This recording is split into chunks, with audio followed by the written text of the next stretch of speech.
Gautam Gambhir, Ashish Nehra, VVS Laxman, MS Dhoni, Ricky Ponting या कोई और? हां, राहुल द्रविड़ के बाद इंडिया का अगला कोच कौन? अगर आप नहीं जानते तो आपको बता दें कि बीसीसीआई की तरफ से यह अनाउंसमेंट कर दी गई है कि T20 वर्ल्ड कप के बाद इंडिया एक नया कोच देखने वाली है। एक ऐसा कोच जो शायद 2025 वर्ल्ड टेस्ट चैंपियनशिप में इंडिया को लीड करेगा। तो राहुल द्रविड़ के बाद कौन बनेगा टीम इंडिया का नया कोच? इस बार बीसीसीआई ने ढूंढ ली हैं तीन बड़े दावेदार। जी हां, टीम इंडिया को बहुत जल्द नया कोच मिलने वाला है, क्योंकि बीसीसीआई ने भी कोच की नौकरी के लिए ऐलान कर दिया है। जो भी कोच बनना चाहता है टीम इंडिया को, वो आए, अपना फॉर्म भरे, अपने एक्सपीरियंस दिखाए, और अगर बीसीसीआई के साथ शर्तें सही बैठती है तो उसको कोच का ऑफर मिल जाएगा, क्योंकि वर्ल्ड कप के बाद टीम इंडिया का कोच बदलने वाला है। राहुल द्रविड़ का कॉन्ट्रैक्ट जो है वो वर्ल्ड कप तक ही है, और T20 वर्ल्ड कप के बाद टीम इंडिया के पास कोच नहीं होगा। उससे पहले बीसीसीआई को हर हाल में कोच ढूंढना होगा। ऐसे में 3 दावेदार जो हैं वो सबसे ज्यादा।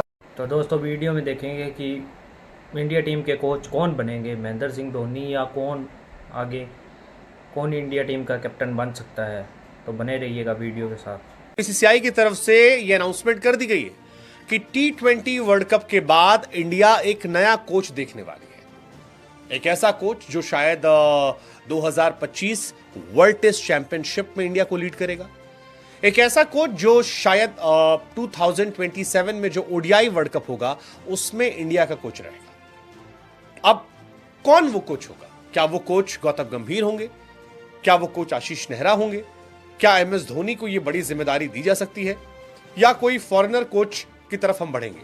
या लक्ष्मण जो अक्सर बैकअप कोच होते हैं वो हेड कोच की भूमिका निभाएंगे? राहुल द्रविड़ जो है उनका कार्यकाल जून तक है, और यह माना जा रहा है कि T20 वर्ल्ड कप तक उन्हें एक्सटेंशन दिया गया था, क्योंकि बहुत समय नहीं था ओडीआई वर्ल्ड कप से T20 वर्ल्ड कप के बीच में। ऐसे में जयशाह ने इसे एक्सटेंड किया था। जयशाह ने अब इस बात को कहा है कि हम चाहते हैं कि एक लॉन्ग टर्म कोच हो जो 3 साल काम करे। कोचिंग स्टाफ में भी, जैसे कि batting coach, bowling coach, fielding coach, इनको भी नए सिरे से देखा जाएगा। और उन्होंने ये भी कहा कि फॉरेनर कोच जो है उसे भी हम ऑप्शन में रख सकते हैं। राहुल द्रविड़ भी चाहें तो वो खुद दोबारा अप्लाई कर सकते हैं। अगर द्रविड़ अप्लाई करते हैं तो फिर हम उन्हें भी कंसीडर कर सकते हैं। ये हम तय नहीं करेंगे कि नेक्स्ट कोच जो है ये इंडियन होगा या विदेशी होगा। ये हमारी जो एक हमारी कम्युनिटी है वो तय करेगी कि इनमें से कौन आने वाला है। अब फिलहाल सारे देश जो है वो नए कोचेस की तरफ बढ़ रहे हैं। ऐसे में हमें लगा कि जब बीसीसीआई इस बात को कह रही है तो आइए जरा उन कोचेस को एक्सप्लोर करते हैं कि कौन हो सकते हैं। आपकी स्क्रीन पर भी कई सारे कोच हम आपको दिखा रहे हैं।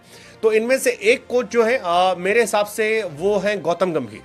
गौतम गंभीर अगर टीम इंडिया के हेड कोच बनते हैं तो मेरे हिसाब से इंडियन क्रिकेट का भविष्य बेहतर हो सकता है, क्योंकि गंभीर का अप्रोच, गंभीर का स्टाइल जो है वो काफी अलग रहा है। गंभीर एक एग्रेसिव कोच है, और हम सब ने देखा है कि वही केकेआर, वही टीम जो फ्लॉप चल रही थी, वही टीम जो परफॉर्म नहीं कर पा रही थी, वो आज कितनी जबरदस्त तरीके से परफॉर्मेंस दे रही है। और इसके पीछे गंभीर का अप्रोच बहुत मैटर करता है, क्योंकि गंभीर हमेशा से उन खिलाड़ियों में रहे हैं जो मैच को जीतना चाहते हैं। वो ड्रॉ, टाई इन फॉर्मूले बिलीव नहीं करते हैं। वो एग्रेसिव क्रिकेट खेलते हैं, और एग्रेसिव क्रिकेट हमेशा से आपको जिताने की तरफ होती है। चाहे ऑस्ट्रेलियन स्टाइल को आप देख लीजिए या बाकी विदेशों ने जिन्होंने अच्छा किया है, वो अपने अपने समय में एग्रेसिव क्रिकेट खेलते नजर आए होंगे। तो मेरे हिसाब से गौतम गंभीर का नाम अगर आता है तो पर्सनली मैं उनको फेवरेट के तौर पर पसंद करूंगा। एक और कोच है जो मेरे हिसाब से काफी शानदार है, वो है आशीष नेहरा। भले ही उनकी गुजरात टाइटंस इस साल फ्लॉप हो गई है, लेकिन हम सब जानते हैं कि आशीष नेहरा कितने ज़्यादा इन्वॉल्व होते हैं और टैक्टिकल तरीके से कैसे गुजरात टाइटंस को उन्होंने पहले 2 साल टॉप पर रखा था। तो वो एक तगड़ा ऑप्शन है, और क्योंकि उनको बीसीसीआई ने अप्रोच भी किया था इस साल, जो आपका आईपीएल चल रहा है इससे पहले उन्हें अप्रोच किया गया था T20 वर्ल्ड कप के लिए कि क्या आशीष नेहरा आना चाहेंगे, लेकिन क्योंकि टाइम पीरियड कम था और जून तक का समय था, लिहाजा आशीष नेहरा ने यह मना कर दिया कि यार मैं इस पोजीशन को नहीं देखूंगा। रवि शास्त्री को भी मौका मिला था। रवि शास्त्री पहले 2021 में थे, फिर द्रविड़ आए, द्रविड़ को एक्सटेंड किया गया, लेकिन अब मुझे लगता है कि राहुल द्रविड़ वाली जनरेशन जो है उनसे आगे हमें सोचना चाहिए, और द्रविड़ के बाद की जनरेशन जो है उनमें से कोई अगर प्लेयर आता है तो शायद ज्यादा जबरदस्त रिस्पॉन्स जो है वो इंडिया को मिल सकता है। हालांकि जैसा ये कह रहे हैं कि हम समझते हैं कि कौन कौन जो है कोचेस हमारे पास आ सकते हैं, और CAC की तरफ से नए कोच का ऐलान जो है वो किया जाएगा। अब कई और भी नाम हैं जो राहुल द्रविड़ के अलावा इस टीम में फेवरेट में से हो सकते हैं। जैसे एक नाम आ रहा है रिकी पॉन्टिंग का। रिकी पॉन्टिंग फिलहाल अगर आप ध्यान दें तो दिल्ली कैपिटल्स के कोच हैं, विदेशी खिलाड़ियों में वो टॉप प्लेयर है, जबरदस्त प्लेयर है। जस्टिन लैंगर का नाम निकलकर सामने आ रहा है। जस्टिन लैंगर बहुत ही एग्रेसिव प्लेयर है, वो भी शानदार प्लेयर है और ऑस्ट्रेलिया के लिए काफी अच्छा उन्होंने किया है।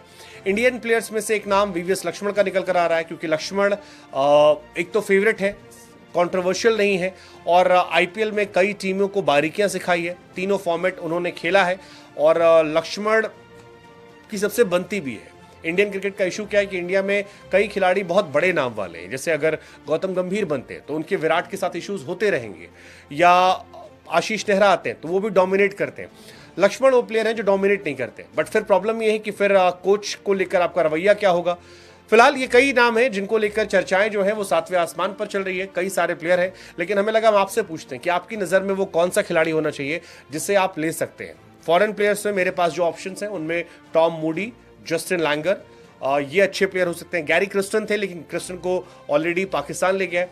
इंडियन प्लेयर्स में अगर आप जाएंगे तो मेरे हिसाब से सबसे जो टॉप के नाम है वो उनमें से एक नाम आप MS धोनी ले सकते हैं। हर कोई रिस्पेक्ट करता है, धोनी का माइंड शार्प है, धोनी इंडिया को बैलेंस कर सकते हैं, लेकिन क्या धोनी उतना टाइम देना चाहेंगे, वो एक बड़ा इशू है, क्योंकि मुश्किल लगता है कि धोनी उतना एक्टिवली इन्वॉल्व होंगे, ऐसा लगता है फर्स्ट साइड पे। आई डोंट नो क्यों, लेकिन आप को अगर क्योंकि सचिन या धोनी जो है ये कभी फुल टाइम कोचेस में नहीं आए, ये साइड से सजेशन देने जरूर आते हैं, फुल टाइम इन्वॉल्वमेंट में अब तक तो नहीं आए, बट अगर धोनी आते हैं तो Dhoni will be a blessing. Sehwag ने 1-2 बार कोशिश की थी, बट सहवाग का भी एक अपना स्टाइल है।